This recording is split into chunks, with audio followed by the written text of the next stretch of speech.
চেষ্টা করব। তো যারা এখানে উপস্থিত হয়েছেন সকলকেই রাতের শুভেচ্ছা জানাচ্ছি এবং হৃদয়ের গভীর থেকে সালাম জানাচ্ছি। আসসালামু আলাইকুম ওয়া রাহমাতুল্লাহ। আপনারা মিউট আর মিউটের বিষয়ে অবশ্যই লক্ষ্য রাখবেন। কারণ আলোচনা করার সময় আপনারা যদি এই বিষয়ে একটু অবহিত না থাকেন তাহলে বারবার আপনাদেরকে বলতে হবে যে আপনারা মিউট করুন। তো এই বিষয়ে আপনারা একটু খেয়াল রাখবেন। তো আমরা কথা না বাড়িয়ে চলে যাই মূল আলোচনায়। আজকের যে subject, flood affected diseases and homeopathic treatment. বন্যার সময় মানুষ যে সমস্ত স্বাস্থ্য ঝুঁকিতে থাকেন, বন্যার পরবর্তী পর্যায়ে যে সমস্ত রোগ ব্যাধি তাদেরকে আক্রমণ করে, এ বিষয়ে হোমিওপ্যাথিতে আসলে কি মেডিসিন আমরা দিতে পারি এবং এছাড়া আর কি কি প্রতিকার তাদের দেওয়া যায় এ বিষয়ে আমরা আলোকপাত করব। তো আমরা প্রথমেই আলোচনা করতে চাই যে পানিবাহিত রোগ। কারণ পানিবাহিত যে সমস্ত ডিজিজ দেখা দেয় সেটা হতে পারে এমন যে বিশুদ্ধ পানি না পাওয়ার কারণে রোগ ব্যাধি সৃষ্টি হতে পারে, অথবা যে সমস্ত সংক্রামক ব্যাধি দেখা দেয় দীর্ঘদিন পানি যদি এক জায়গায় জমাটবদ্ধ থাকে, দীর্ঘদিন সেখানে অবস্থান করা, এখানে বিভিন্ন ধরনের রোগ সৃষ্টি হতে পারে। বিশেষ করে যারা শিশুদের ব্যাপকভাবে এটা আক্রমণ করার প্রবণতা থাকে। আমরা যদি একটু জরিপ করি যে প্রত্যেক বছর বিশ্বে প্রায় পানিবাহিত রোগে 15 লাখ মানুষ আক্রান্ত হয়ে থাকেন। তো এগুলো থেকে পরিত্রাণ পাওয়ার উপায় কি, সেগুলো আমাদের একটু জানা দরকার।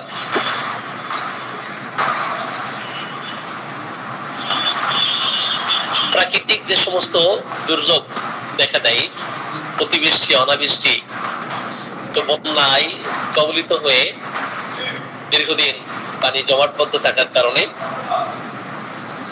বিভিন্ন মানুষ বিভিন্ন ডিজিজে আক্রান্ত হয়ে থাকেন। তো এর ফলে যে সমস্ত ব্যাকটেরিয়া এবং ভাইরাস সেই পানিতে থাকে, এখানে কয়েকভাবে রোগ বিস্তার করতে পারে, বাতাসের মাধ্যমে, পানির মাধ্যমে, অথবা ফিজিক্যালি কন্ট্যাক্ট, ফিজিক্যালি কন্টামিনেশন। এই সমস্ত কারণে রোগ দেখা দিতে পারে। অপরদিকে যারা শিশু, তাদের ওই স্যাঁতসেঁতে জায়গায় থাকা,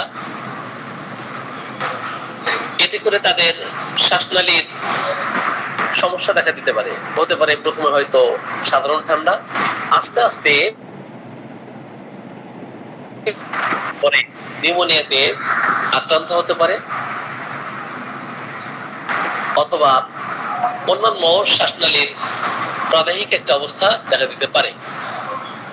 তো ব্যাকটেরিয়া, ভাইরাস এর কারণে যে সমস্ত রোগ আমরা দেখতে পারি, পানিতে মিশে থাকা বিভিন্ন ধরনের ভাইরাস থাকতে পারে। দীর্ঘদিন যদি পানিবদ্ধ এলাকায় অবস্থান করে কোনো মানুষ, সেখানে বিভিন্ন প্রকারের ভাইরাস এর কারণে বিভিন্ন ধরনের ব্যাধি সৃষ্টি হতে পারে, রোগ দেখা দিতে পারে। হতে পারে সেটা টাইফয়েড, হতে পারে টাইফয়েড, হতে পারে হেপাটাইটিস, হতে পারে ডায়রিয়া, হতে পারে জন্ডিস, অথবা পেটের যে কোনো সমস্যা, অথবা বদহজম হতে পারে, বমি ভাব দেখা দিতে পারে, জ্বর থাকতে পারে, মাথা ব্যথা থাকতে পারে, সর্দি থাকতে পারে, কাশি থাকতে পারে। অথবা শ্বাসযন্ত্রের কোনো সমস্যাও দেখা দিতে পারে, অথবা অ্যালার্জিক কোনো সমস্যা দেখা দিতে পারে। এখন এই ক্ষেত্রে আমাদের হোমিওপ্যাথিতে কি কি মেডিসিন আছে সেগুলো আলোচনা করার চেষ্টা করবো। আমি অনেকগুলো ডিজিজের কথা বলেছি, কারণ আমরা যদি শুধু টাইফয়েডের আলোচনা করতে যাই, শুধু ডায়রিয়ার আলোচনা করতে যাই, শুধু জন্ডিস নিয়ে আলোচনা করতে যাই, যে কোনো ডিজিজের উপর আলোচনা করতে গেলে, একটা টপিকের উপর আলোচনা করতে গেলেই কয়েক ঘন্টার প্রয়োজন হয়। তো এই বিষয়ে আমি বার্ডস আই ভিউ আইডিয়া দিব, আপনারা একটু পড়াশোনা করবেন এই বিষয়ে। এনিওয়ে, তাহলে পানিতে মিশে থাকা বিভিন্ন ধরনের যে ব্যাকটেরিয়া, এই ব্যাকটেরিয়ার কারণে যে ডিজিজ গুলো দেখা দেয়, হতে পারে কলেরা, হতে পারে ডায়রিয়া, আমাশয়, অথবা বদহজম, অথবা কনস্টিপেশন দেখা দিতে পারে, বমি হতে পারে, নিউমোনিয়া হতে পারে, ইনফ্লুয়েঞ্জা হতে পারে, অথবা লস অফ অ্যাপিটাইট দেখা দিতে পারে, অথবা প্রস্রাব সংক্রান্ত কোনো সমস্যা সৃষ্টি হতে পারে। তাহলে এতগুলো রোগের কথা বলেছি, তো এই সমস্ত ডিজিজের জন্য ভিন্ন ভিন্ন মেডিসিন আছে। আমরা অনেক হোমিওপ্যাথিক চিকিৎসককে দেখতেছি যে আগে থেকেই মেডিসিন তৈরি করে বোতলে করে প্যাকেট করে রোগীদের জন্য পাইকারি হারে সেখানে মেডিসিন গুলো দেওয়া হচ্ছে। এটা কখনোই হোমিওপ্যাথিক সাপোর্ট করে না। আমি হোমিওপ্যাথিক অভিজ্ঞতালব্ধ জ্ঞান থেকে আমি বলতেছি, হোমিওপ্যাথি যেটা বলে সেই রুলস অনুযায়ী কথা বলতেছি। তাহলে এটা করার সুযোগ নাই যে সেখানে বন্যা কবলিত এলাকা, ওই এলাকায় স্পেসিফিক এই মেডিসিন গুলো কার্যকরী, এটা বলার কোনো সুযোগ নাই। আর এই মেডিসিন গুলোই ইফেক্টিভ, এই মেডিসিন গুলোই স্পেসিফিক একমাত্র মেডিসিন, এটা করার কোনো সুযোগ নাই। প্রত্যেক রোগীর ক্ষেত্রে আমরা লক্ষণ অনুযায়ী মেডিসিন ইন্ডিভিজুয়ালি সিলেকশন করব। তা না হলে তখন আর হোমিওপ্যাথি থাকবে না, তখন ওটা স্পেসিফিক করতে গিয়ে আপনার হয়তো কিছু রোগী হয়তো ভালো হবে, আর অধিকাংশ রোগী ভালো হবে না। এতে করে হোমিওপ্যাথিক ডক্টরের বদনাম হবে, হোমিওপ্যাথিক মেডিসিনের বদনাম হবে। যার ফলে আমরা সিদ্ধান্ত নিয়েছি যে আগামীতে আমরা হোমিওপ্যাথিক চিকিৎসা সেবা দেওয়ার জন্য বন্যা কবলিত এলাকায় গিয়ে যে ধরনের সৃষ্ট রোগ দেখা দিয়েছে, ওই রোগের আমরা কিছু মেডিসিন সেখানে অ্যাপ্লাই করব, সদৃশ লক্ষণ সদৃশ মেডিসিন। এইভাবেই আমরা হোমিওপ্যাথি মেডিসিন অ্যাপ্লাই করতে পারি। এনিওয়ে, অপরদিকে আমরা দীর্ঘদিন যদি জলাবদ্ধ অবস্থায় থাকার ফলে সেখানে কিন্তু পানির সাথে মিশে থাকা আর্সেনিক এবং ক্লোরিন এর কারণে যে সমস্ত রোগ দেখা দিতে পারে, তাহলে পানির সাথে মিশে থাকা আর্সেনিক এবং ক্লোরিন এর কারণে যে সমস্ত ডিজিজ দেখা দেয়, হতে পারে ফুসফুসের ক্যান্সার, হতে পারে গল ব্লাডার ক্যান্সার, হতে পারে স্কিন ক্যান্সার, এই ক্ষেত্রে কিন্তু আপনি স্পেসিফাই কখনোই করতে পারবেন না। কি স্পেসিফাই করতে পারবেন? কখনোই করতে পারবেন না। অনেকেই আর্সেনিক ডিজিজের জন্য হোমিওপ্যাথিক মেডিসিন আর্সেনিক অ্যালবামকে সিলেকশন করেন, কিন্তু আর্সেনিকের জন্য হোমিওপ্যাথিতে একমাত্র আর্সেনিক অ্যালবাম একমাত্র মেডিসিন নয়, সেখানে অনেকগুলো মেডিসিন হতে পারে। অথবা পানির মধ্যে মিশে থাকা যে সমস্ত লিড থাকে, ম্যাগনেসিয়াম থাকে, ফসফেট থাকে, ক্যাডমিয়াম থাকে, এগুলোর কারণে যে সমস্ত ডিজিজ দেখা দিতে পারে, সেটা হতে পারে কিডনি পাথর, হতে পারে কিডনি ড্যামেজ। পানিতে মিশে থাকা লিড, কপার, ক্যাডমিয়াম, সেলেনিয়াম, এই সমস্ত উপাদান থাকলে সেই ক্ষেত্রে মানুষের দৈহিক যে বৃদ্ধি, স্পেশালি শিশুদের কথা আমরা বলতে পারি, তাদের ফিজিক্যাল ডেভেলপমেন্ট যদি অ্যারেস্টেড হয়, অথবা ক্যারিজ অফ দ্য টিথ, দাঁতের যদি ক্ষয় দেখা দেয়,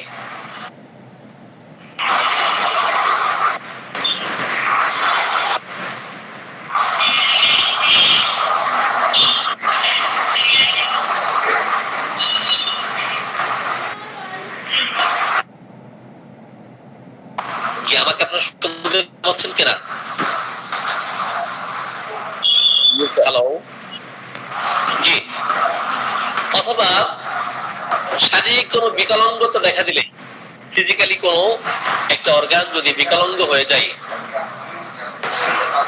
সেই ক্ষেত্রে আমাদের কি করণীয়? এখান থেকে এই সমস্ত রোগ থেকে মুক্তি পেতে হলে, নিষ্কৃতি পেতে হলে বিশুদ্ধ পানি পান করা, নিরাপদ পানির বিকল্প নাই, অবশ্যই বিশুদ্ধ পানি পান করতে হবে। এখন আমরা এটাও দেখেছি যে যখন বন্যা শুরু হয়েছে, স্রোত এমন ভাবে আসতেছে, আশেপাশে ঘরবাড়ি সহ যা কিছু আছে এগুলো কিন্তু একবারে ধসে নিয়ে যাচ্ছে। এতে করে ফিজিক্যালি সে আঘাত পেতে পারে, ফিজিক্যালি হতে পারে, ফিজিক্যালি আঘাত পেতে পারে না, হতে পারে সেটা মাথায় আঘাত অথবা অন্য যে কোনো অর্গান আক্রান্ত হতে পারে। সেই ক্ষেত্রে কিন্তু হোমিওপ্যাথিতে ভিন্ন ভিন্ন মেডিসিন আছে।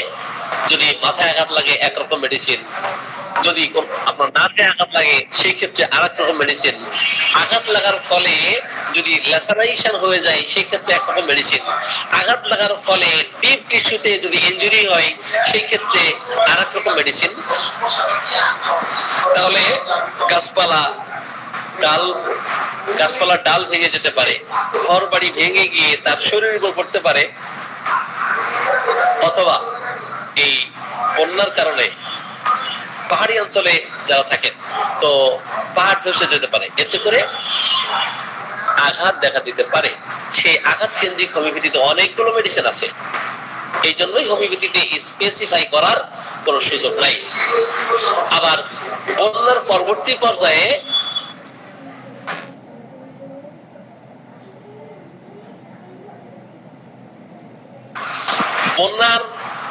পর্যায়ে আমরা দেখি যে মশার প্রকোপ অনেক বেড়ে যায়। মশার প্রকোপ বাড়ে না, মশার উৎপাত অনেক বেশি পরিমাণে বেড়ে যায়। এতে করে মশাবাহিত যে সমস্ত ডিজিজ দেখা দিতে পারে, হতে পারে ডেঙ্গু, হতে পারে চিকুনগুনিয়া অথবা ম্যালেরিয়া। আমরা যেটা দেখি যে পৃথিবীতে প্রায় ৩,৫০০ প্রজাতির মশা রয়েছে। কত প্রজাতির মশা? ৩,৫০০ প্রজাতির মশা। এর মধ্যে আমরা যতটুকু পর্যবেক্ষণ করে দেখেছি, পেয়েছি, এর মধ্যে প্রায় ১০০ প্রজাতির মশা বেশিরভাগ ক্ষেত্রে রোগ ছড়ায়। এখন এই মশাবাহিত রোগ যখন দেখা দিবে, ম্যালেরিয়ার মতো সমস্যা সৃষ্টি হবে, অথবা চিকেনগুনিয়া দেখা দিবে, অথবা ডেঙ্গু দেখা দিবে, অথবা XYZ রোগের নামে যে কোনো রোগ দেখা দিবে, সেই ক্ষেত্রে প্রত্যেক ডিজিজের জন্য আলাদা আলাদা মেডিসিন আছে। আলাদা মেডিসিন আছে না? আলাদা মেডিসিন আছে। এখন ম্যালেরিয়া দেখা দিল, আপনি হোমিওপ্যাথিক চিকিৎসক হিসাবে সেখানে চিকিৎসা না দিতে যাওয়ার কারণে সাপোজ অ্যালোপ্যাথিক চিকিৎসক এই ম্যালেরিয়ার চিকিৎসা করলেন।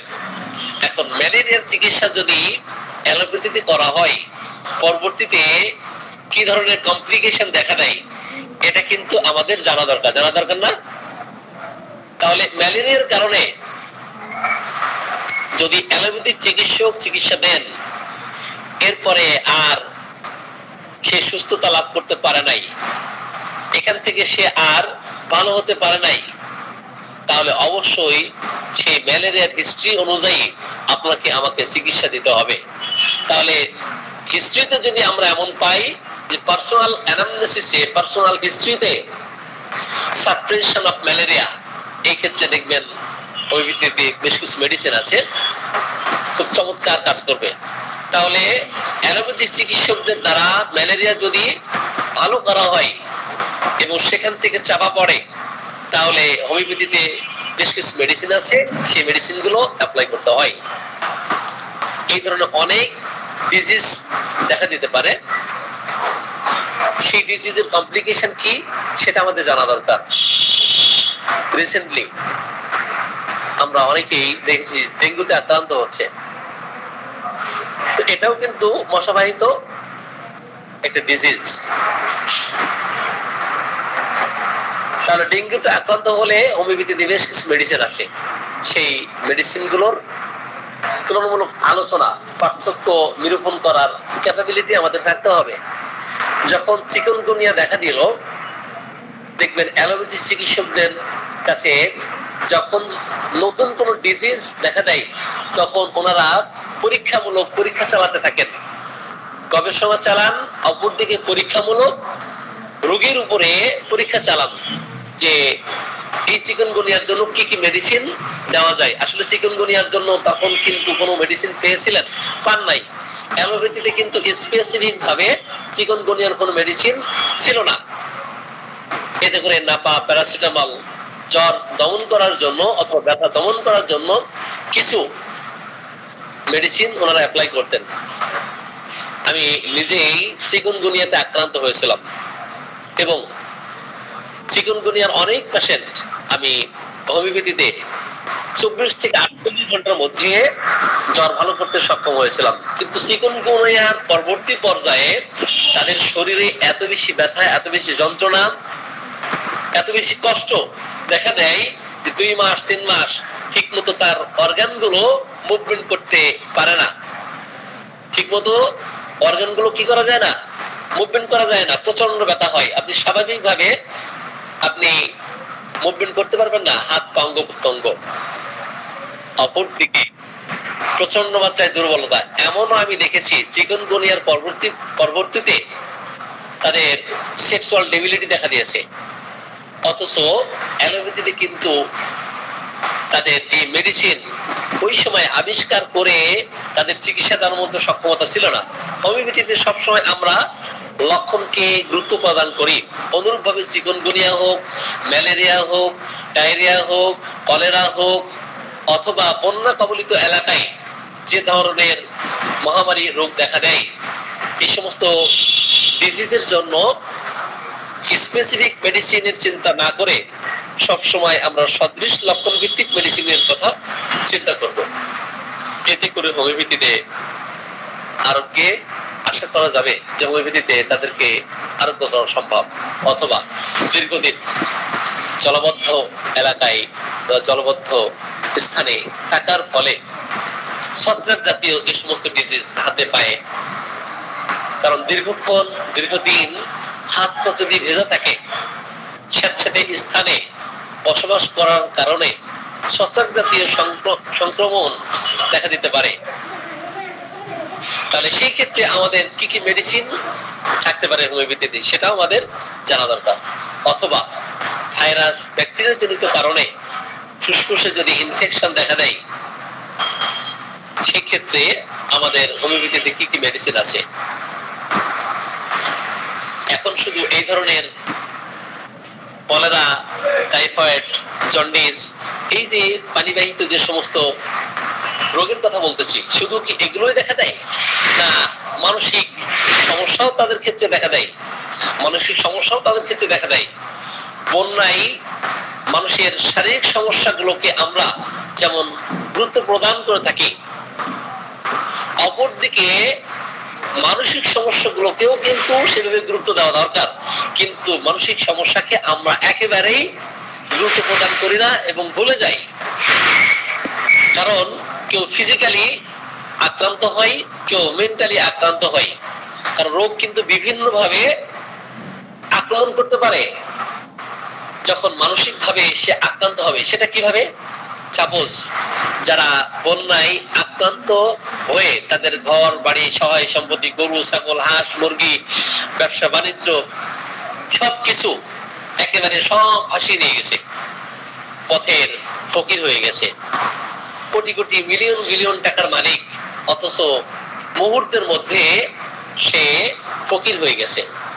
এখন এই সমস্ত সহায় সম্পত্তি হারিয়ে কোন মানুষ যদি দুশ্চিন্তা করতে থাকে, তার নিদ্রাহীনতা দেখা দেয়, অথবা এই দুশ্চিন্তা করতে করতে একটা মেন্টাল ডিসঅর্ডার তৈরি হয়, মানসিক বিপর্যয়ে সাফার করতে থাকেন,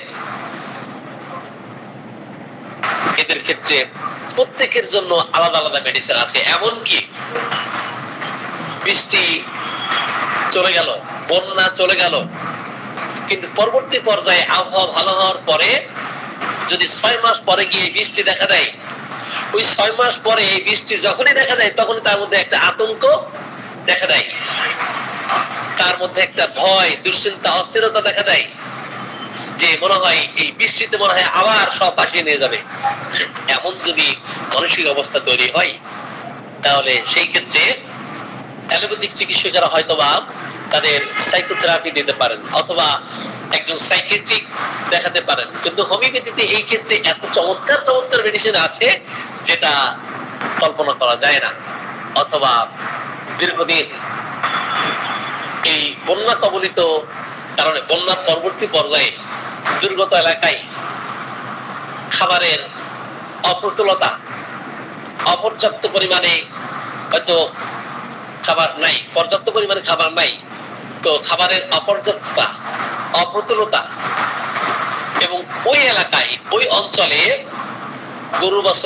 গরু বাছুর, আপনার ছাগল, হাঁস মুরগি, এমনকি ক্ষেত খামার, গবাদি পশু, পুকুরে মাছ হতো, সব ভেসে যাওয়াতে এখন খাদ্য সংকট দেখা দিয়েছে। এতে করে যে সমস্ত শিশু পৃথিবীতে আসতেছে এরা অপুষ্টিতে সাফার করতে থাকে। এখন এই অপুষ্টিজনিত কারণে বিভিন্ন ধরনের ডিজিজ দেখা দিতে পারে। এই ক্ষেত্রে আমাদের হোমিওপ্যাথিতে কি কি মেডিসিন আছে, তাকে পর্যাপ্ত পুষ্টিকর খাবার দেওয়া, অপরদিকে তার মেডিসিন অ্যাপ্লাই করা, তাহলেই তাকে আরোগ্য প্রদান করা যাবে। এখন ডায়রিয়ার ক্ষেত্রে হোমিওপ্যাথিতে প্রায় 500-র উপরে মেডিসিন আছে। কতগুলো মেডিসিন? 500-র উপরে মেডিসিন আছে। এখন এত মেডিসিন আপনি কিভাবে আয়ত্ত করবেন? এত মেডিসিন কি আয়ত্ত করা সম্ভব?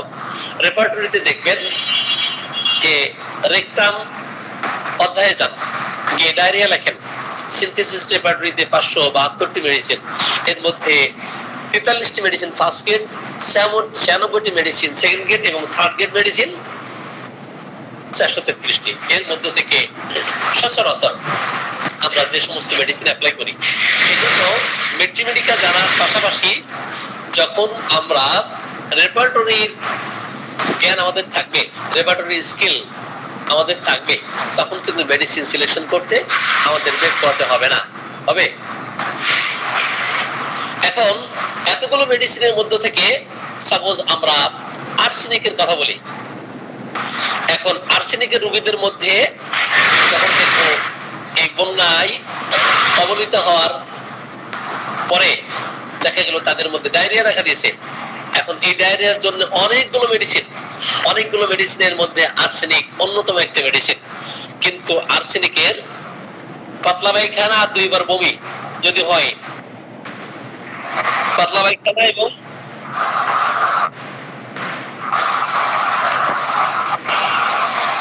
বমি দেখা দেয়, এতটা ক্লান্ত হয়ে যায়, এতটা দুর্বল হয়ে যায় যে সে উঠতে পারে না,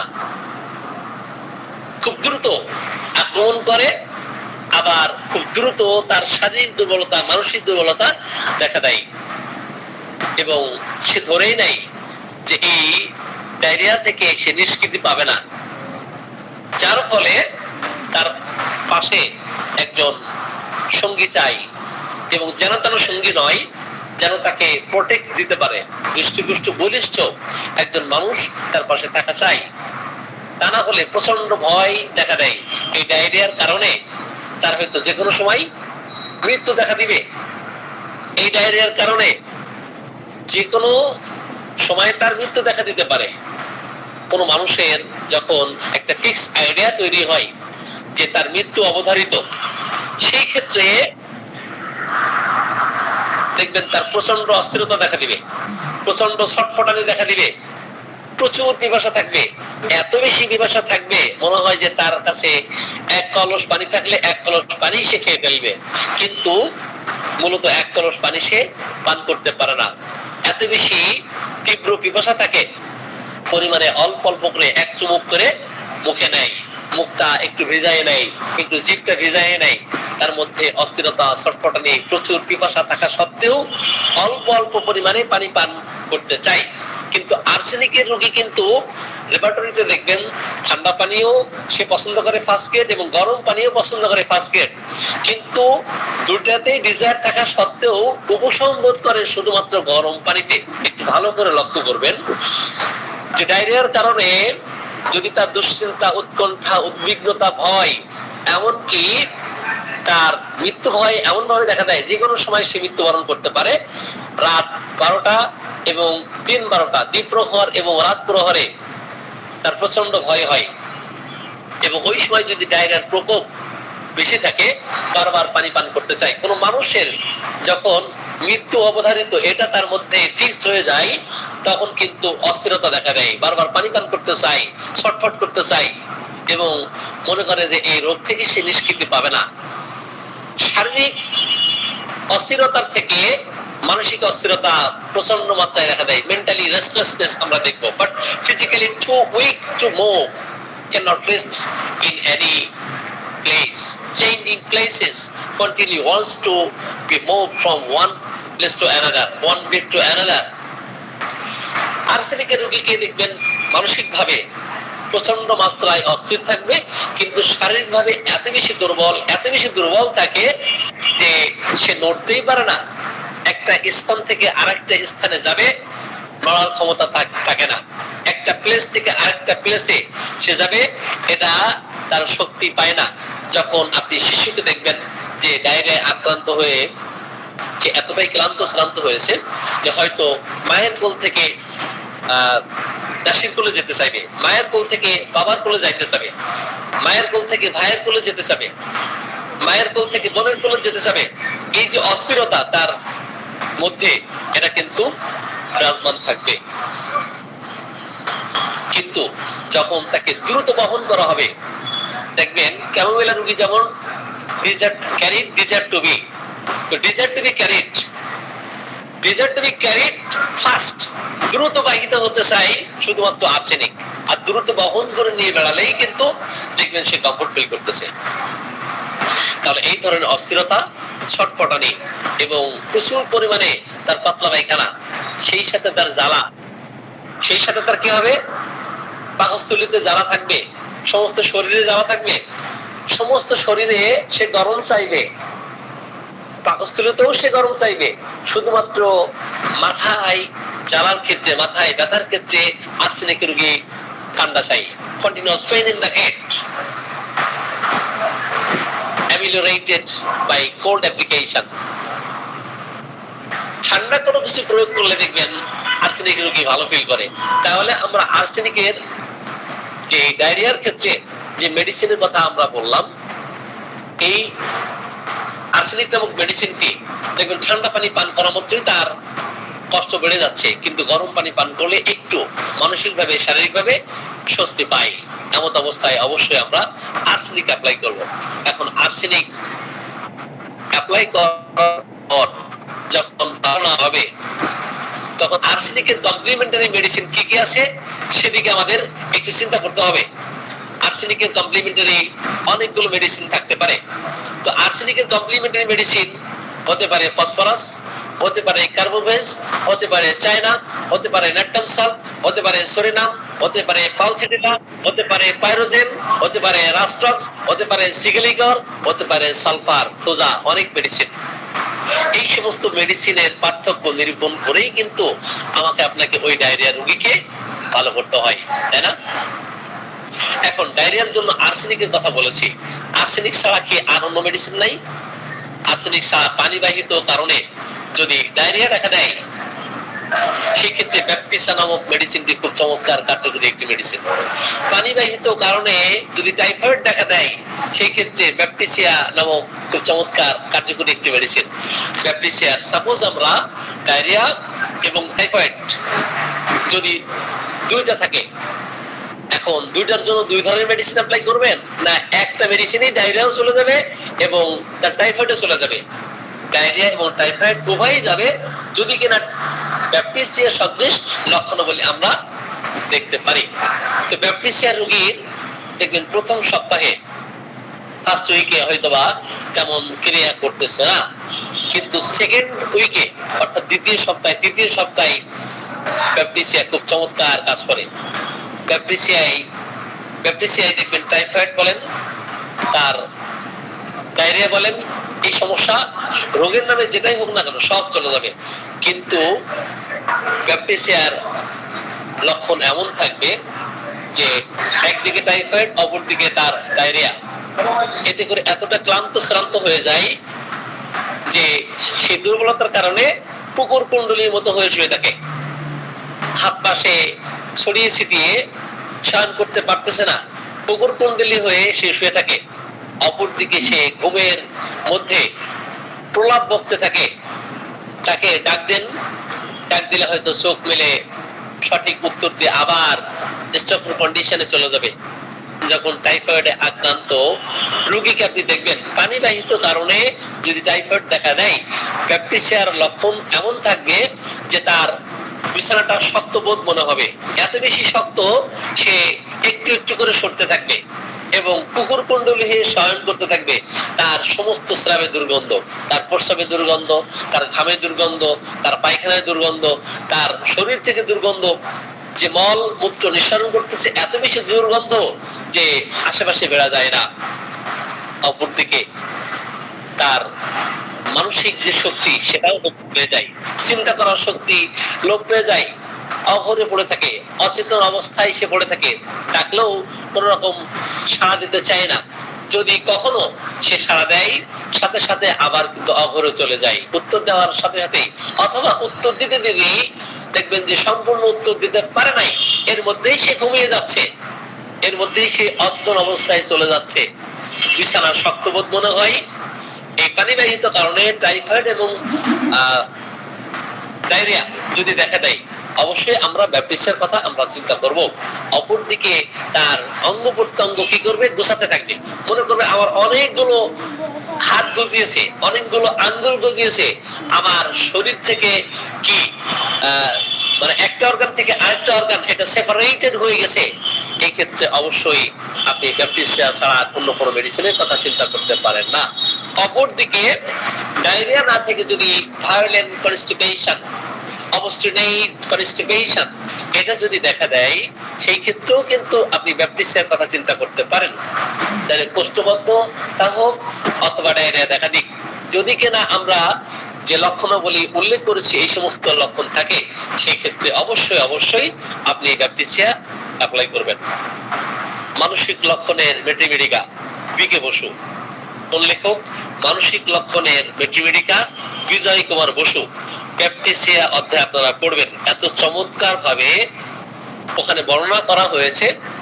আপনি দেখবেন মেজরিটি পার্সেন্ট টাইফয়েডের পেশেন্টকে আপনি চোখ বুঝেও যদি ব্যাপটিসিয়া অ্যাপ্লাই করেন, আমি বলবো না আপনি চোখ বুঝে ব্যাপটিসিয়া অ্যাপ্লাই করবেন, এটা বলবো না, কখনো এটা বলার সুযোগও নাই। যদি চোখ বুঝেও আপনি ব্যাপটিসিয়া 100 জন পেশেন্টকে টাইফয়েডের জন্য অ্যাপ্লাই করেন, আপনি 50% থেকে 60% পেশেন্ট দেখবেন টাইফয়েড ভালো হয়ে গেছে। বিকে বসুর বই মানসিক লক্ষণের মেট্রিমেডিকা, এটা আপনারা পড়বেন, ব্যাপটিসিয়াতে খুব চমৎকার হবে সেখানে বর্ণনা করা আছে। এনিওয়ে, তাহলে ব্যাপটিসিয়া আমরা ডায়রিয়ার জন্য ব্যবহার করতে পারি, ব্যাপটিসিয়া আমরা পানিবাহিত রোগ টাইফয়েডের জন্য ব্যবহার করতে পারি। এখন ডায়রিয়ার জন্য আমরা আর্সেনিকের কথা বলেছি, ব্যাপটিসিয়ার কথা বলেছি, এখন কার্বোভেজের কথা বলবো। এখন কার্বোভেজ কখন আমরা ডায়রিয়ার ক্ষেত্রে অ্যাপ্লাই করব?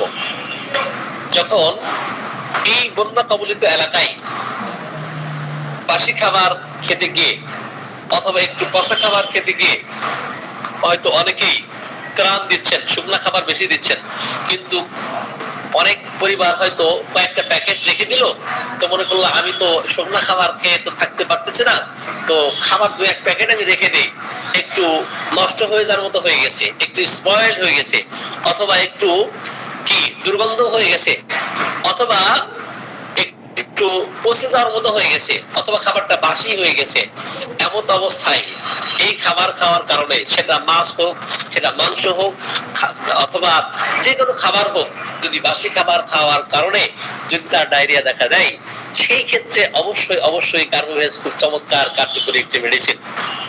আমার আলোচনা কি আপনারা বুঝতে পারছেন না দুর্বোধ্য মনে হচ্ছে?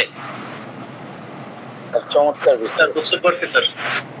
জি স্যার, অনেক সুন্দর, মাশাআল্লাহ। তাহলে কার্বোভেজ নামক এই মেডিসিনটি দেখবেন একেবারে শেষ অবস্থায় কিন্তু আমরা অ্যাপ্লাই করি। শেষ অবস্থায় কার্বোভেজ খুব চমৎকার কাজ করে। দেখবেন পাতলা পায়খানা অথবা বমি, ডায়রিয়া হোক অথবা কলেরা হোক, রোগের নাম সে যেটাই হোক না কারণ, যদি কিনা এই পাতলা পায়খানার বমির কারণে এতটা ফ্লুইড লস হয়েছে যে তার শরীরে শক্তি নাই, তার ক্ষমতা নাই একটু নড়াচড়া করবে, তার সমস্ত শরীর হিমাঙ্গ হয়ে গেছে, সমস্ত শরীর বরফের মতো হয়ে গেছে, ঠান্ডা হয়ে গেছে, এমনকি এমত অবস্থায় সে পাখার বাতাস করতে চাইবে, পাখার বাতাস সে ডিজায়ার করবে, ডিজায়ার করবে পাখার বাতাস। কিন্তু এই পাখার বাতাস পছন্দ করে ইন জেনারেলি অনেক মেডিসিন। তখন এই কার্বোভেজ অ্যাপ্লাই করার ক্ষেত্রে আপনাকে স্পেসিফাই করতে হবে, আপনাকে সিম্পলিফাই করতে হবে, আপনাকে ইন্ডিভিজুয়ালাইজেশন করতে হবে। সেটা কিভাবে? এখন পাখার বাতাস সে জোরে চায় না আস্তে চায়? যদি রোগী বলে পাখার বাতাস জোরে চায়, আপনি একমাত্র মেডিসিন দেখবেন সেটা হলো কার্বোভেজ। আর যদি পাখার বাতাস ধীরে ধীরে চাই, তাহলে একমাত্র মেডিসিন দেখবেন সেটা চায় না। জি, এই পয়েন্টটা আপনারা নোট করে রাখতে পারেন। যদি পচা বাসি খাবার খাওয়ার ফলে তার ডায়রিয়া অথবা কলেরা দেখা দেয়, তাহলে এত বেশি ফ্লুইড লস হয়েছে যে তার কথা বলার শক্তি নাই, শরীর হিমাঙ্গ হয়ে গেছে, তার অক্সিজেনের অভাব, বাতাস চাই, শুধু বাতাস চাই, বাতাস চাই আর বাতাস চাই। কিন্তু এই বাতাস সে দ্রুত চাই না ধীরে ধীরে চাই? যদি কিনা দ্রুত পাখার বাতাস চাই, তাহলে একমাত্র মেডিসিন সেটা কার্বোভেজ। আর যদি ধীরে ধীরে পাখার বাতাস চাই, সেই ক্ষেত্রে একমাত্র মেডিসিন চায় না। আপনার রেপার্টরি একটু দেখবেন, যদি ভুল হয়ে থাকে ওগুলো মানে আপনি আমাকে ধরাই দিবেন। এনিওয়ে, তাহলে আমরা কার্বোভেজ কখন অ্যাপ্লাই করব ডায়রিয়াতে এবং কখন আমরা চায়না অ্যাপ্লাই করব? এখন চায়নার রোগীদের ক্ষেত্রে লক্ষণ যদি এমন থাকে যে সে ফল খেয়েছে, কারণ বন্যা কবলিত এলাকায় কেউ হয়তো চিড়া, কেউ বিস্কিট, কেউ মুড়ি অথবা ফল, এই ধরনের খাবার খেতে হচ্ছে। এখন আপনি যদি বন্যা কবলিত এলাকায় গিয়ে স্পেসিফিক মেডিসিন অ্যাপ্লাই করেন, যে সব পাইকারি হারে রাস্ট্রক্স, পাইকারি হারে ন্যাট্টামসাল, পাইকারি হারে ডালকামা, এটা করার কোনো সুযোগ নাই। এটা করলে আপনি হোমিওপ্যাথির চুনকালি লেপন করবেন, আপনি একজন ডক্টর হিসেবে চুনকালি লেপন করবেন। এনিওয়ে, তাহলে চায়না আমরা কখন অ্যাপ্লাই করব?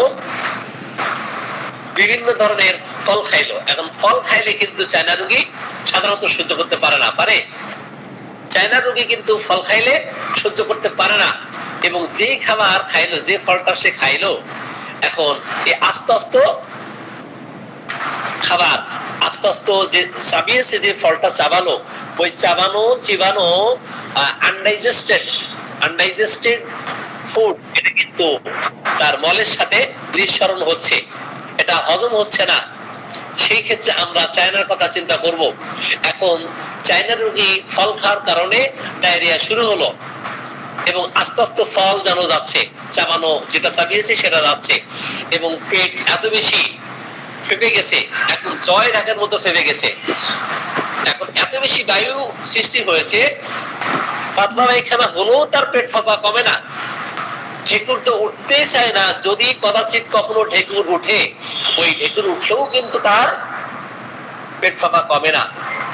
তাহলে এন্টায়ার অ্যাবডোমেন যদি ফুলে যায়, অপরদিকে loss of vital fluid, loss of energy, অতিরিক্ত ফ্লুইড লসের ফলে চায়না রোগীও ক্লান্ত হয়ে যায়, কিন্তু দেখা গেছে তার সমস্ত পেট ফেপে থাকে, বায়ু নিঃসরণও তার পেট ফাঁপা কমে না, একটুর উপরেও তার পেট ফাঁপা কমে না। আর যখন সে মল নিঃসরণ করে সেটা মনে হচ্ছে আস্তে আস্তে ফল যাচ্ছে, যেটা খেয়েছে চাবানো ফল, ওই যা খেয়েছে তাই নিঃসরণ হচ্ছে। এমন অবস্থায় চায়না ছাড়া অন্য কোনো মেডিসিন আপনি চিন্তা করতে পারেন না। কিন্তু চায়না অ্যাপ্লাই করার পরে দেখা গেল কমপ্লিটলি ভালো হচ্ছে না। চায়নার কমপ্লিমেন্টারি মেডিসিন, সেই ক্ষেত্রে ফেরামমেড অ্যাপ্লাই করবেন। আর ফেরামমেড থেকে, এটা হচ্ছে আয়রন থেকে এটা প্রস্তুত করা হয়েছে। যদি হিমোগ্লোবিন একেবারে কমে যায়, ডাব্লিউবিসি বেড়ে যায় আর আরবিসি কমে যায়, সেই ক্ষেত্রে অবশ্যই অবশ্যই চায়নার কমপ্লিমেন্টারি মেডিসিন ফেরামমেড অ্যাপ্লাই করবেন। সম্মানিত হোমিওপ্যাথিক চিকিৎসক বৃন্দ, আমরা এই যে শুধু ডায়রিয়ার জন্য তুলনামূলক আলোচনা করতেছি, এই তুলনামূলক আলোচনায় আমরা মেডিসিন গুলো যদি একটু মনে রাখতে পারি, তাহলে অবশ্যই প্রত্যেক রোগীর ক্ষেত্রে এই ধরনের মেডিসিন অ্যাপ্লাই করলে ম্যাজিকের মতো কাজ করবে। এখন আমরা আসি ক্যামোমিলা। ক্যামোমিলাও কিন্তু খুব চমৎকার কার্যকরী একটি মেডিসিন ডায়রিয়ার জন্য। ক্যামোমিলাও ডায়রিয়ার জন্য খুব চমৎকার কার্যকরী একটি মেডিসিন। বিশেষ করে শিশুদের ক্ষেত্রে আমরা দেখি যে সাপোজ এমন শিশু ওই এলাকায় আসছে, যে বন্যা কবলিত এলাকায়, কিন্তু এই শিশুর তখন দাঁত ওঠার বয়স হয়েছে, হয়তো 8-10 মাস অথবা 12 মাস বয়স হয়েছে। আর এখন আপনি বন্যা কবলিত এলাকা, এই কারণে আপনি মেডিসিন চিন্তা করবেন না, আসলে অবজারভেশন পাওয়ারটা একটু বাড়িয়ে আপনি চিন্তা করবেন তার পায়খানা যে হচ্ছে, ডায়রিয়া যে হচ্ছে, এটা নিউট্রিশনের কারণে। যদি কোন শিশুর ক্ষেত্রে আপনি দেখেন তার দাঁত ওঠার মুহূর্তে, দাঁত ওঠার সময়ে যদি ডায়রিয়া দেখা দেয়, সেই ক্ষেত্রে আপনি ক্যামোমিলাকে চিন্তা করতে পারেন। কিন্তু এই ক্যামোমিলার শিশু কি করবে, যখন সে মায়ের ব্রেস্ট ফিডিং করবে, মাঝে মাঝে সে ব্রেস্ট ফিডিং করতে চাইবে না, ঘ্যান ঘ্যান প্যান প্যান করবে। ডায়রিয়ায় যতটা না সে অসুস্থ, তার থেকে মানসিক অসুস্থতা তার বেশি দেখা দিবে। সে অত্যন্ত খিটখিটে মেজাজের হবে, সে এতটাই খিটখিটে হবে, তার দিকে তাকানো যাবে না, তাকে স্পর্শ করা যাবে না, তাকে ধরা যাবে না, তাকে ভালোবাসা যাবে না, তাকে মানে কোলে করে নিলে শুধুমাত্র সে শান্ত থাকবে।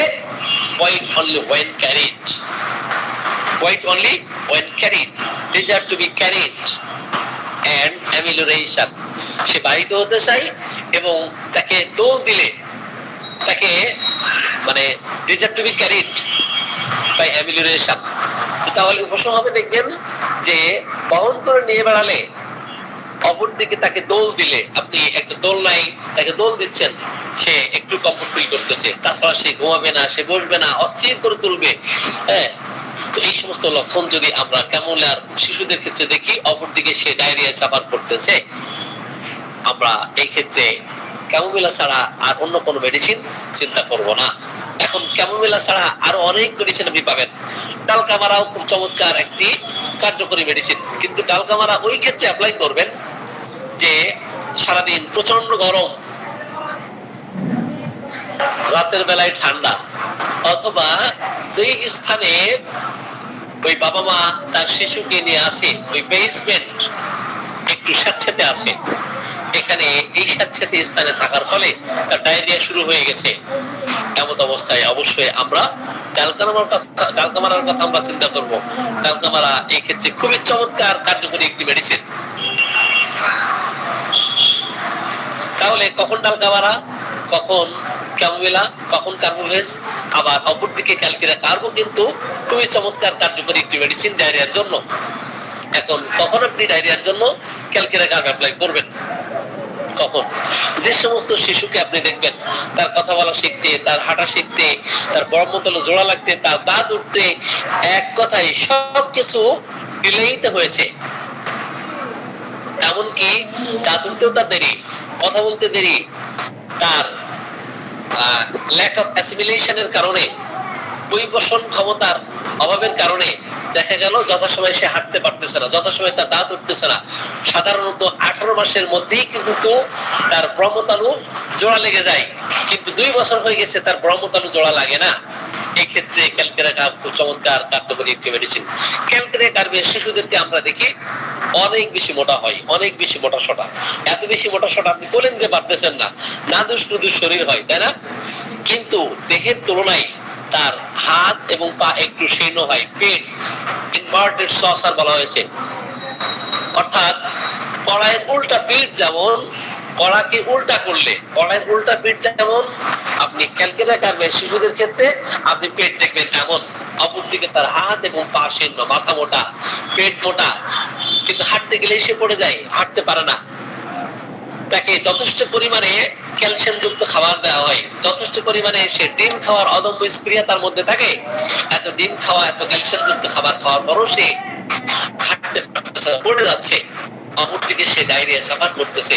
এই অসুস্থ অবস্থায় ডিম ডিম বলে সে চিৎকার করতে থাকে, আর মাথার পিছন সাইড এত পরিমাণে ঘামতে থাকে, মাথার বালিশ ভিজে যায়। এমন অবস্থায় আপনি অবশ্যই ক্যালকুলেট কার্বের কথা আপনারা চিন্তা করবেন।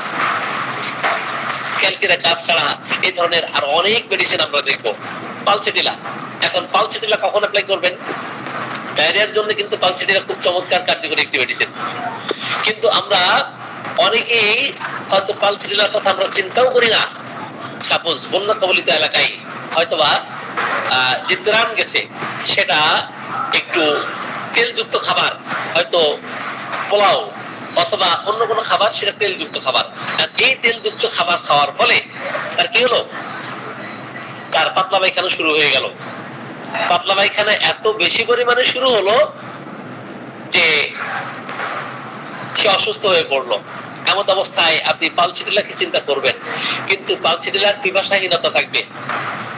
পালসেটিলা কি থাকবে? পিপাসাহীনতা থাকবে, হাতে পায়ে অত্যন্ত জ্বালা করতে থাকবে, মুক্ত বাতাসে যেতে চাইবে, এবং পায়খানার ধরনটা কেমন হবে? পরিবর্তনশীল পায়খানা হবে, স্টুল চেঞ্জেবল। এক এক সময় এক এক কালার দেখা দিবে, কখনো হয়তো হলুদ কালার, কখনো সাদা পানির মতো, কখনো একটু শক্ত, কখনো নরম। এই যে পরিবর্তনশীলতা, এই পরিবর্তনশীলতা যদি আমরা দেখতে পারি, সেক্ষেত্রে অবশ্যই পালসেটিলার কথা আমরা চিন্তা করব। সম্মানিত চিকিৎসকবৃন্দ, আমরা ডায়রিয়ার কথা বলতেছিলাম। ডায়রিয়া ছাড়া এছাড়া আরো অনেক ডিজিজ দেখা দিতে পারে। পানিবাহিত রোগ হতে পারে টাইফয়েড, হতে পারে কলেরা। আমরা ডায়রিয়ার অনেকগুলো মেডিসিন আছে, এর মধ্যে কয়েকটা মেডিসিনের আলোচনামূলক ডিসকাশন করেছি, কম্পারেটিভ ডিসকাশন। এখন যে সমস্ত মেডিসিন আমরা পেয়ে থাকি, দেখবেন যেখানে প্রচুর বমি, প্রচুর পাতলা পায়খানা, আর কলেরা কিন্তু সময় দেয় না। কলেরা সময় দেয়? কলেরা কিন্তু মহামতি ডক্টর স্যামুয়েল হ্যানিম্যান তিনটা মেডিসিনের কথা সম্ভবত উনি বলেছেন, যে কলেরায় এই তিনটা মেডিসিন খুবই চমৎকার কার্যকরী। সেটা হলো কুপ্রামেট, ক্যাম্ফোর এবং ভেরেটাম্যাল। এই কি মেডিসিন? ভেরেটাম্যাল, কুপ্রামেট এবং ক্যাম্ফোর। এই তিনটা মেডিসিন ছাড়াও রেপার্টরিতে অনেকগুলো মেডিসিন পাবেন, কিন্তু আপনি কোন ক্ষেত্রে কলেরার জন্য আপনি ভেরেটাম্যাল অ্যাপ্লাই করবেন? যে সমস্ত শিশুদের ক্ষেত্রে আপনি দেখবেন প্রচন্ড পরিমাণে তার পাতলা পায়খানা, প্রচন্ড পরিমাণে তার বমি, এত বেশি পরিমাণে তার ভাইটাল ফ্লুইড লস হয়েছে, ভাইটাল ফোর্স তার দুর্বল হয়ে গেছে, অবসাদগ্রস্ত, এমনকি কোলাপসে চলে গেছে, কিন্তু সমস্ত শরীর তার প্রচন্ড ঘাম, বিশেষ করে তার কপালে বিন্দু বিন্দু ঘাম দেখা দেয়। সমস্ত শরীরেই তার ঘাম দেখা দেয়, বিশেষ করে কপালে ঠান্ডা ঘাম, এবং সেটা বিন্দু বিন্দু ঘাম দেখা দিবে। এই ক্ষেত্রে অবশ্যই আমরা ভেরেটাম্যালের কথা আমরা চিন্তা করব। ভেরেটাম্যাল কিন্তু কলেরার জন্য খুবই চমৎকার কার্যকরী একটি মেডিসিন, খুবই চমৎকার। যখন আমরা দেখব যে মুখমণ্ডল একেবারে বিবর্ণ হয়ে গেছে, এমনকি মরার মতো চেহারা হয়ে গেছে,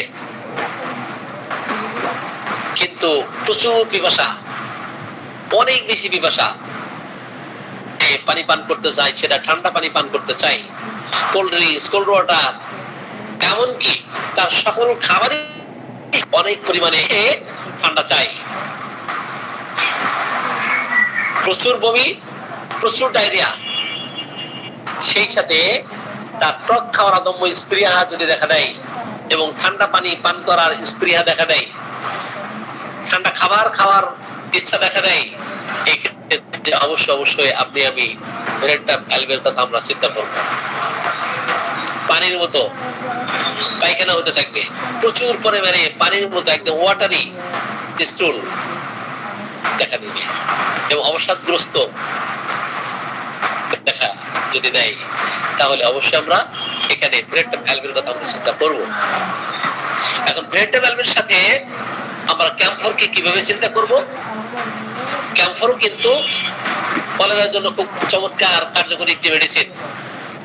ক্যাম্ফরের সমস্ত শরীর হিমাঙ্গ, কিন্তু তারপরেও সে বাতাস চাই। এখন পাখার বাতাস চাই, ক্যাম্ফরও চাই, কার্বোভিউজও চাই, এনরিমটার্ডও চাই। আমরা তখন বিপদে পড়ি যে পাখার বাতাস ক্যাম্ফরও চাচ্ছে, পাখার বাতাস কার্বোভিউজও চাচ্ছে, পাখার বাতাস এনরিমটার্ডও চাচ্ছে।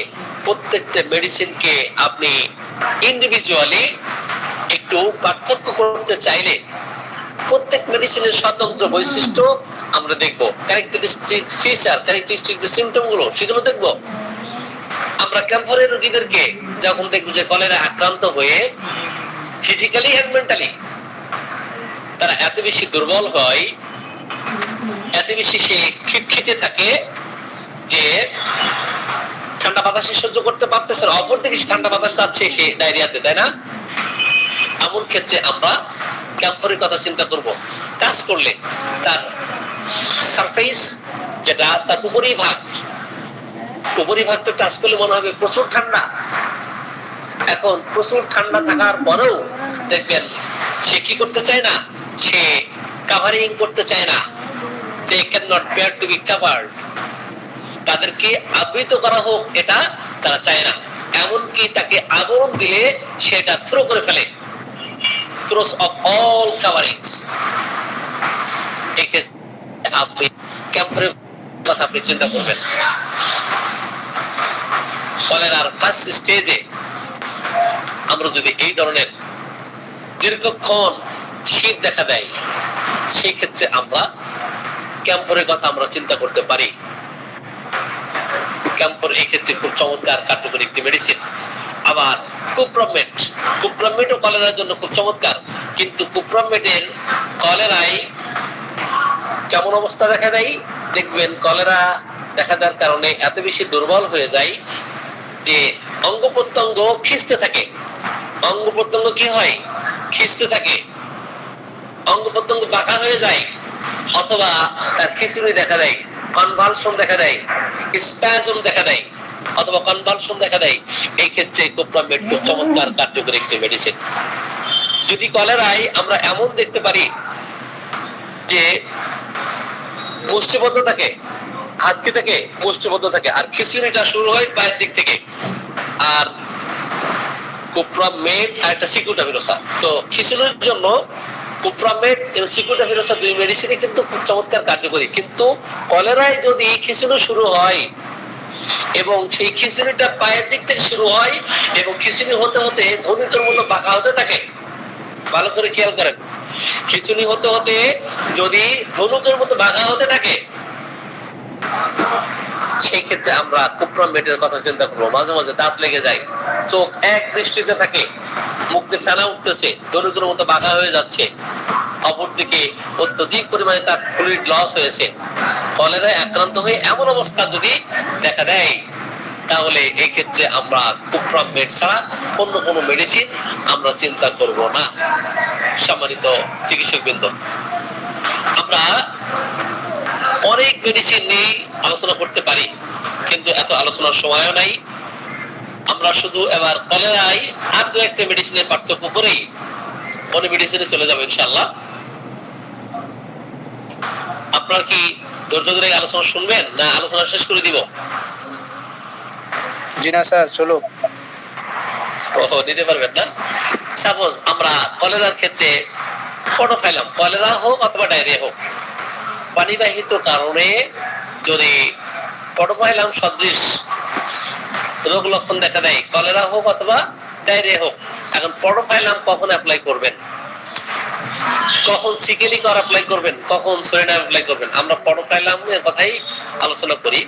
তো পডোফাইলাম এমন একটি মেডিসিন, দেখবেন সকালে ঘুম থেকে উঠেই এই পানিবাহিত রোগ, তার কলেরা অথবা ডায়রিয়া দেখা দিল, কিন্তু প্রচুর পরিমাণে ভোরবেলা উঠেই দেখবেন প্রচুর পরিমাণে তার পাতলা পায়খানা হলো, এত পরিমাণে পাতলা পায়খানা হলো, গামলা গামলা পায়খানা করতে থাকে।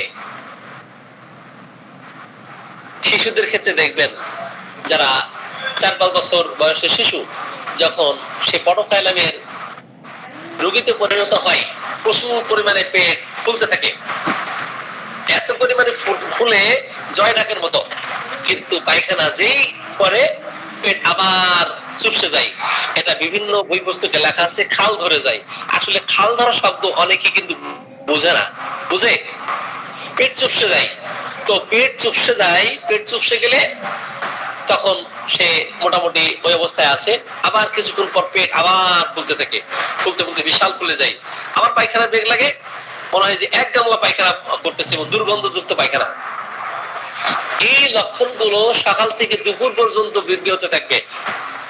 তখন থেকে সকাল থেকে দুপুর পর্যন্ত তার পায়খানা এইভাবে বারবার হতে থাকবে এবং প্রচুর পরিমাণে পাতলা পায়খানা। সে মনে করে, শিশু যদি এটা মনে করতে নাও পারে, চিন্তা করতে না পারে, তার বাবা মা চিন্তা করে এই ছেলে তো সকাল থেকে কিছুই খায় নাই, তো এত মল তার পেটের মধ্যে কোথায় ছিল, এত পায়খানা তার কোথায় ছিল পেটের মধ্যে। বাবা মা চিন্তা করে, দুর্গন্ধযুক্ত পায়খানা হতে থাকে। অপরদিকে প্রচন্ড পিপাসা থাকে, প্রচুর পরিমাণে পিপাসা, প্রাণীর রোগীর যেমন পিপাসা, যে thirst for large quantities of cold water, ঠান্ডা পানি পান করবে, কিন্তু সেটা অনেক বেশি পরিমাণে প্রায় এমন করে। এটা পডোফাইলামের রোগীর ক্ষেত্রে আমরা এটা দেখি। এই ধরনের লক্ষণ দেখা দিলে তাহলে অবশ্যই আমরা পডোফাইলামকে চিন্তা করব, কিন্তু সেই পায়খানাটা খুব সকাল থেকেই শুরু হবে। এখন সালফারের সাথে আপনি যেন গুলিয়ে না ফেলেন পডোফাইলাম আর সালফার।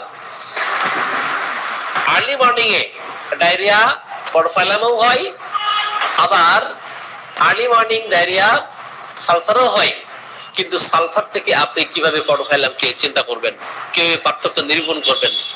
পডোফাইলামের খুব সকাল থেকে পায়খানা শুরু হয়ে দেখবেন হয়তো 10টা 11টা 12টার মধ্যে তার পায়খানা অনেকটাই কমে আসছে,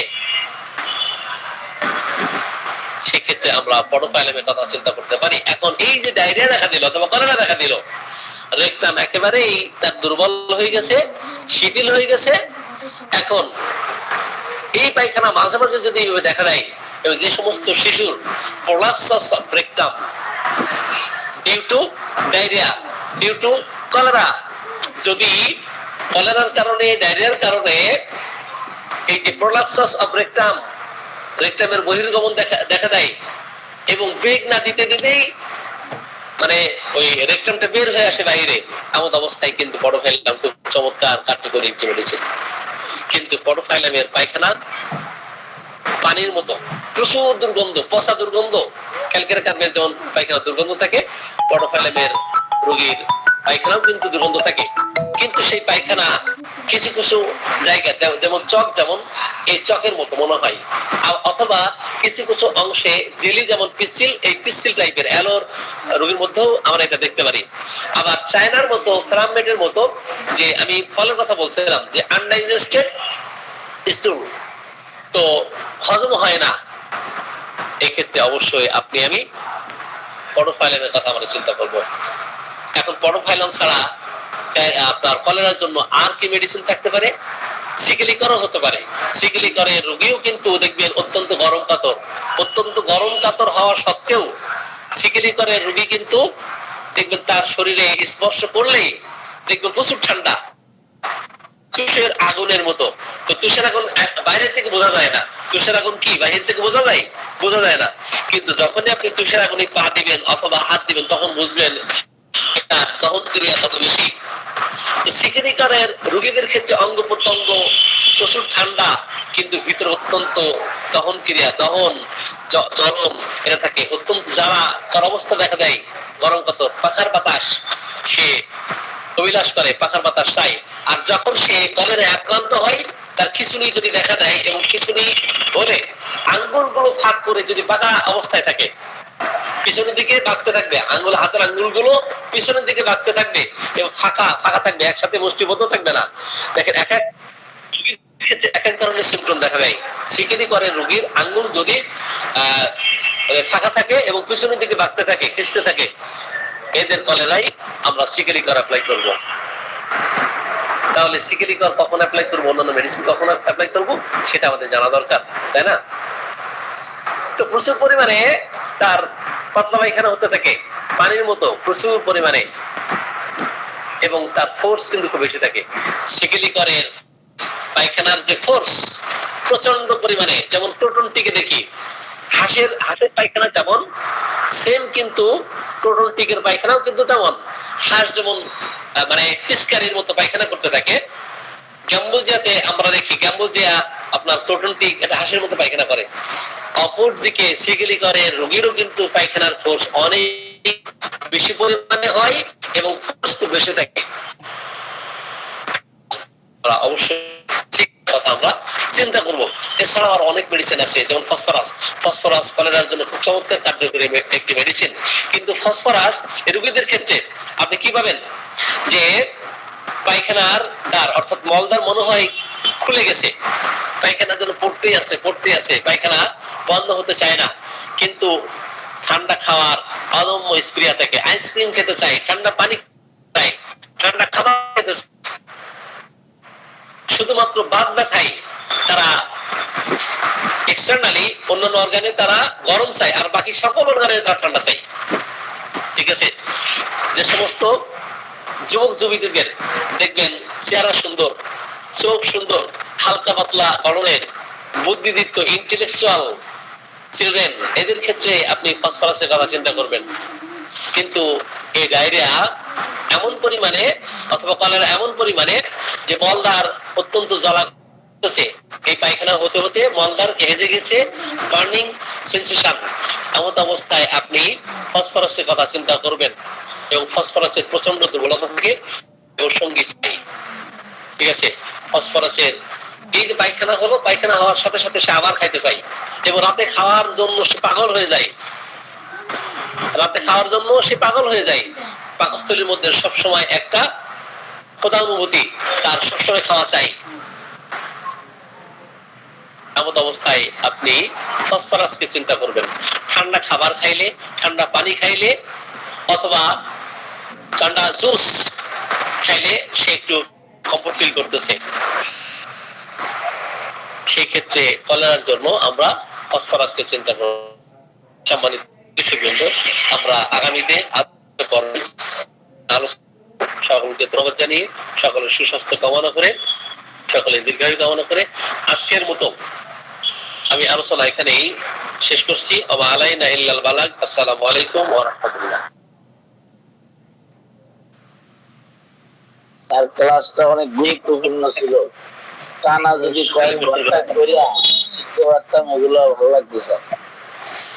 জি জি জি স্যার, অনেক সুন্দর ক্লাস হচ্ছে মাশাআল্লাহ। ক্লাসটা অনেক সুন্দর লাগছে, যদি এই ক্লাসটা টানা কয়েক ঘন্টা করিয়া পর্যায়ে করা যেত তাও ভালো লাগতো স্যার। ও তাহলে তো ওই কর্মশালায় আসতে হবে, কর্মশালায়। ঠিক আছে,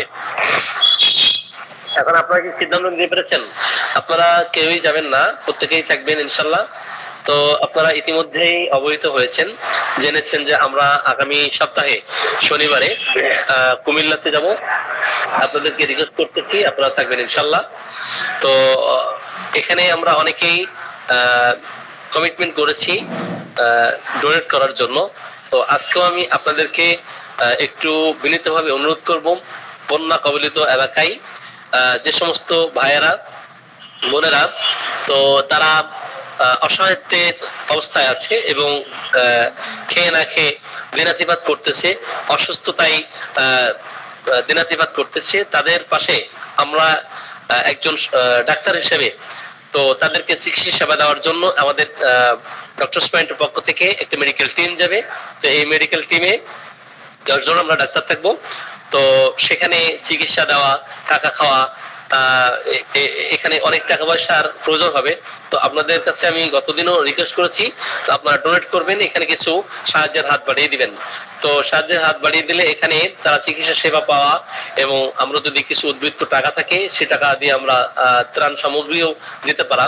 তো প্রত্যেকের জায়গা থেকে কম বেশি যার যতটুকু সামর্থ্য আছে আপনারা প্রত্যেকেই সহযোগিতা হাত বাড়িয়ে দিবেন।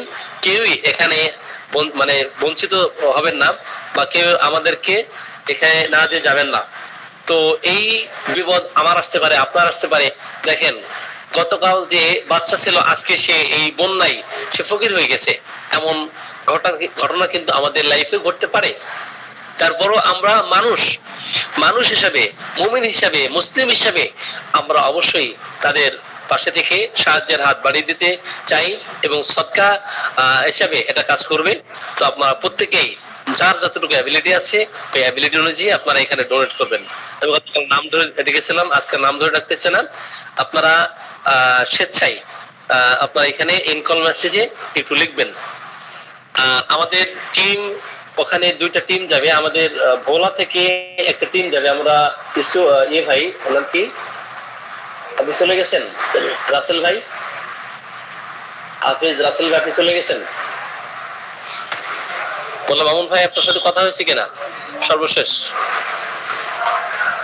স্যার আমার তো তার কথা হয়নি স্যার। ও আপনি একটু ফোন দেন, যে আপনি তো ডিসিশন জানালেন না। হ্যাঁ জি, কারো কোনো কোশ্চেন থাকলে আপনারা কোশ্চেন করতে পারেন। জি স্যার, নাজির স্যার, ইন্ডিয়া থেকে যদি কেউ, হ্যাঁ স্যার, ইন্ডিয়া থেকে কোনো ডাক্তার থাকলে পারে একটু আমার সাথে যোগাযোগ করতে বলবেন। জি, এটা আমাদের সালমা ম্যাডাম আছেন, সালমা ম্যাডাম, সালমান সরদার এবং সাবিরুল ভাই, ওনারা কাইন্ডলি আমার সাথে একটু যোগাযোগ করতে বলবেন। আপনার লিঙ্কটা বা কিউআর কোডটা, লিঙ্ক অথবা কিউআর কোড ওটা দিলে পারে যেভাবে আর কি আমি একটু পাঠাতে পারি একটু হোয়াটসঅ্যাপ নাম্বার আছে, আপনি ডাইরেক্ট আপনাদের ওখানে তো পাঠাতে পারবো না। জি জি জি, ওনাকে পাঠালে আপনাদের ওখানে ডাইরেক্ট পাঠানো অসুবিধা। জি জি জি, হ্যাঁ হ্যাঁ, এখানে ইন্ডিয়ার কোনো ডাক্তার আমার সাথে একটু কিভাবে আমি দিতে পারবো একটু যোগাযোগ করে নিতে পারবেন কাইন্ডলি। আমি আমার হোয়াটসঅ্যাপ নাম্বার দিয়ে দিচ্ছি, আপনি আমার হোয়াটসঅ্যাপ নাম্বারে হাই দিলে আমি সাবিরুল ভাইয়ের নাম্বার আপনাকে পাঠিয়ে দেবো। 01717582842, এটা আমার নাম্বার। 01717582842 হোয়াটসঅ্যাপ নাম্বারে হাই দিবেন, দিলে আমি সালমা ম্যাডাম এবং সাবিরুল ভাইয়ের নাম্বারটা পাঠিয়ে দেবো। তারা কোনো কোশ্চেন থাকলে 01701758262। হ্যাঁ স্যার, আরেকবার ফোনে নেই। জি স্যার, এই যে আপনার হোয়াটসঅ্যাপ নাম্বারটা আমি কিভাবে কি করবো একটু কাইন্ডলি বলুন। আপনি হোয়াটসঅ্যাপ থাকলে আপনি সেভ দিবেন আমার নাম্বার দিয়ে, এই নাম্বারে সেভ দিয়ে হাই দিবেন আমাকে। হাই দিলে আমার ওই নাম্বারটাই, যে নাম্বারটাই তো আমার হোয়াটসঅ্যাপ নাম্বার, ওই ইন্ডিয়া থেকে কোনো ডাক্তারের সাথে আমার সাথে একটু যোগাযোগ করে নিতে বলবেন। আমার নাম্বারটা তো আপনাদের কাছে রয়েছে। জি জি, নাহলে আমি বলে দিচ্ছি। হ্যাঁ, নাম্বারটা +91 তো ইন্ডিয়া, মোলা মামুন ভাই নাম্বারটা লিখে রাখেন। +91 থাকবে। হ্যাঁ, মোলা মামুন ভাই লিখতেছেন। +91 9123 91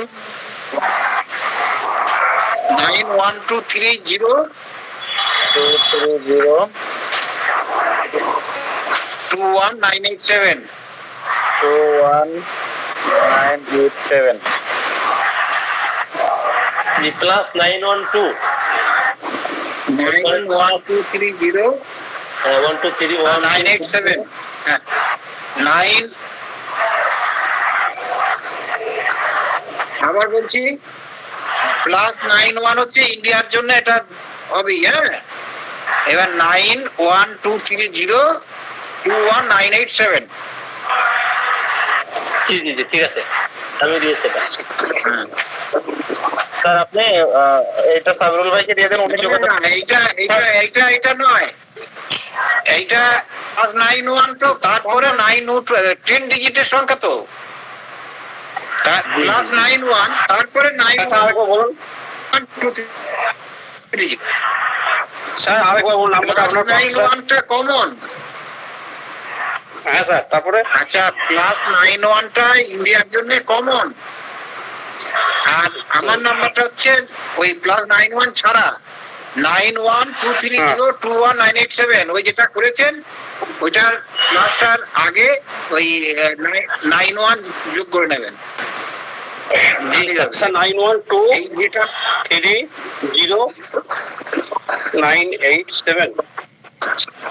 9123021987, এটা আমার নাম্বার।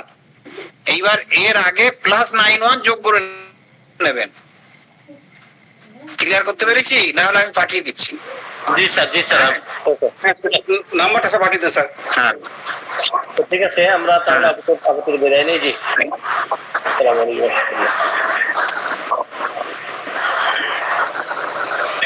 জি, আমি চেম্বার থেকে বের হবো, তো অনেক রাত হয়েছে। আসসালামু আলাইকুম। আর তো স্যার আপনার নাম্বারটা বলুন স্যার। আমি পাঠিয়ে দিচ্ছি। আচ্ছা, ঠিক আছে। জি জি।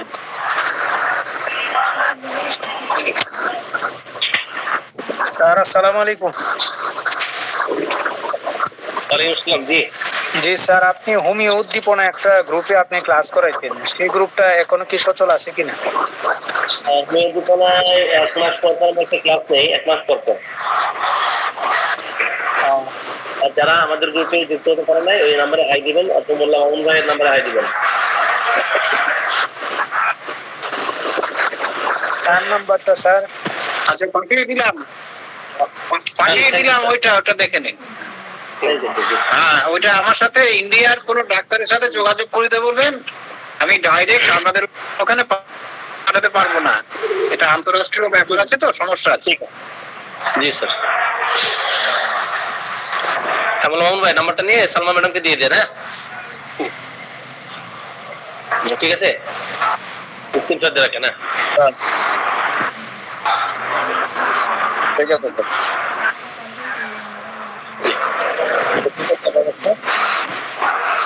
আমরা বিদায় নিয়ে করতেছো।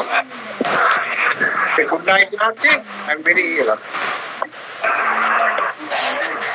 আসসালামু আলাইকুম ওয়া রাহমাতুল্লাহ। কামাইয়ের সময় নিয়ে গেলে যেটা জানা না মরে গেলে আবার বাচ্চা কাছে দুইটা দিয়ে খেলা যায়।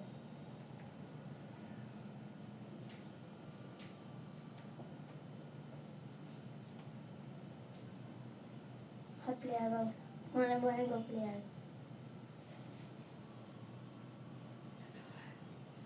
চাষ করতে হবে।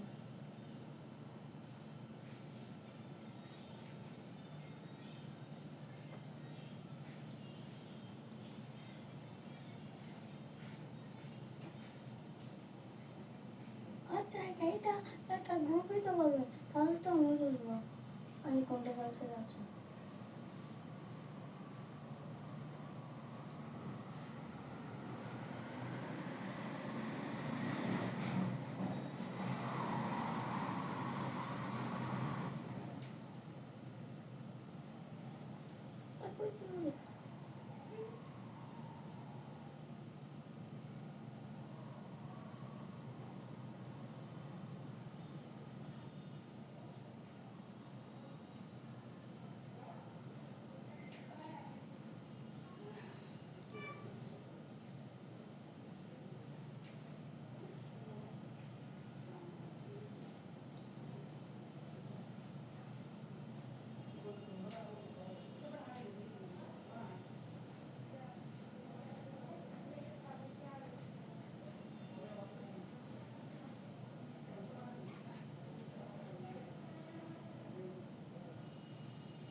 খেলছিলাম যে আপনি এটা এটা এটা চারজনে খেলতে হবে।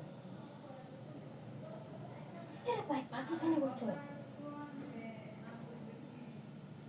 তোমার এটার মধ্যে কিছু হবে না। হ্যাঁ এটা শিয়াল টিমের মধ্যে জয়েন হো। ওকে দাও টিম জয়েন।